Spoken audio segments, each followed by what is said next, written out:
Hello! Do you know the best way to wash produce?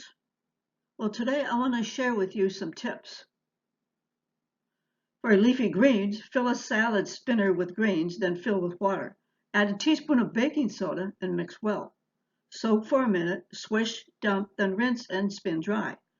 If you don't have a salad spinner, you can add the greens, water, and baking soda to a bowl, let them soak, drain in a strainer, rinse, then pat the leaves dry with a clean lint-free kitchen towel or paper towels. And my favorite, mushrooms. Some chefs prefer to gently wipe mushrooms with a damp towel. However, to clean thoroughly, gently scrub using a mushroom brush, then rinse quickly under running water. Blot dry with a clean kitchen towel or paper towel, and then use your cleaned mushrooms immediately. For other veggies, fill a large bowl with water. Add a teaspoon of baking soda, then the veggies.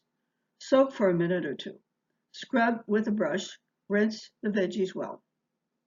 For fruit, the smooth-skinned fruit, such as apples, nectarines, cherries, and blueberries, can be washed in a baking soda bath the same way as veggies. Strawberries, though, should just be rinsed under cold water in a mesh strainer, then gently patted dry with a clean kitchen towel or paper towels just before eating them. So enjoy your fruit, your produce. And thanks for watching and come back soon.